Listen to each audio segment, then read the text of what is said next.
As soon as Adoni-Zedek, king of Jerusalem, heard how Joshua had captured Ai and had devoted it to destruction, doing to Ai and its king as he had done to Jericho and its king, and how the inhabitants of Gibeon had made peace with Israel and were among them, he feared greatly, because Gibeon was a great city, like one of the royal cities, because it was greater than Ai, and all the men were warriors.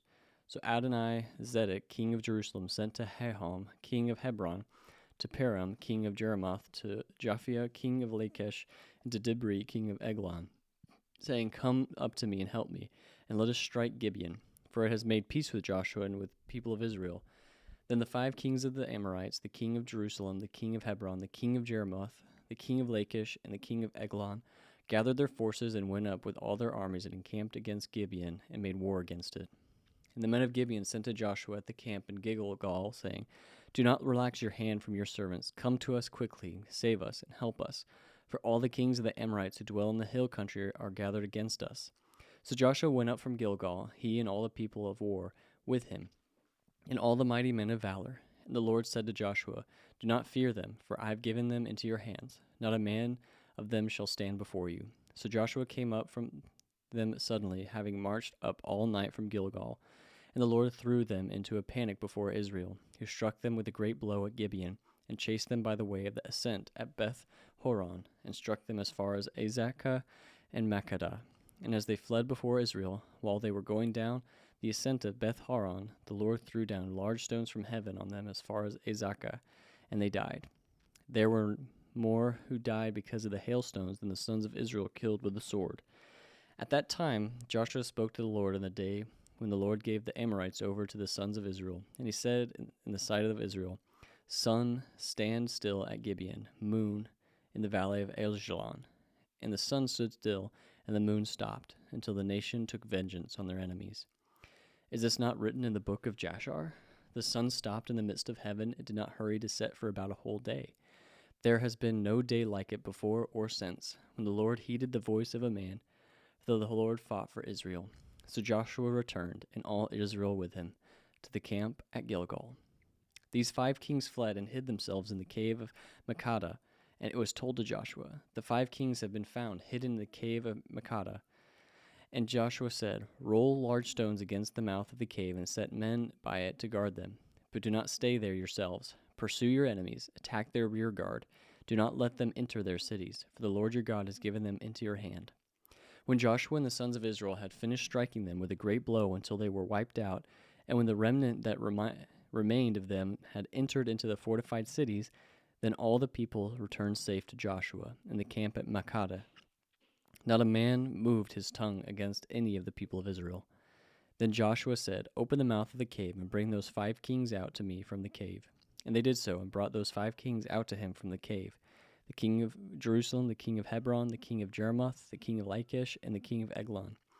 And when they brought those kings out to Joshua, Joshua summoned all the men of Israel, and said to their chiefs of the men of war who had gone out with him, Come near, put your feet on the necks of these kings. Then they came near and put their feet on their necks.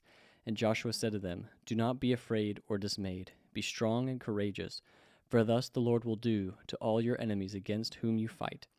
And afterward Joshua struck them and put them to death, and he hanged them on 5 trees. And they hung on the trees until evening. But at that time of the going down of the sun, Joshua commanded that they took them down from the trees and threw them into the cave where they had hidden themselves. And they set large stones against the mouth of the cave, which remains to this day. As for Makkedah, Joshua captured it on that day and struck it and its king with the edge of the sword. He devoted to destruction every person in it. He left none remaining. And he did to the king of Makkedah just as he had done to the king of Jericho. Then Joshua and all Israel with him passed on from Makkedah to Libnah and fought against Libnah. And the Lord gave it also and its king into the hand of Israel. And he struck it with the edge of the sword and every person in it. He left none remaining in it. And he did it to its king as he had done to the king of Jericho. Then Joshua and all Israel with him passed on from Libnah and Lachish, and laid siege to it and fought against it. And the Lord gave Lachish into the hand of Israel, and he captured it on the 2nd day, and struck it with the edge of the sword, and every person in it, as he had done at Libnah. Then Horam, king of Gezer, came up to help Lachish, and Joshua struck him and his people, until he left none remaining. Then Joshua and all Israel with him passed on from Lachish to Eglon, and they laid siege to it and fought against it. And they captured it on that day and struck it with the edge of the sword. And he devoted every person in it to destruction that day, as he had done to Lachish. Then Joshua and all Israel with him went up from Eglon to Hebron, and they fought against it and captured it and struck it with the edge of the sword, and its king and its towns and every person in it. He left none remaining, as he had done to Eglon, and devoted it to destruction and every person in it. Then Joshua and all Israel with him turned back to Dibri and fought against it and captured it with its king and all its towns. And they struck them with the edge of the sword and devoted to destruction every person in it.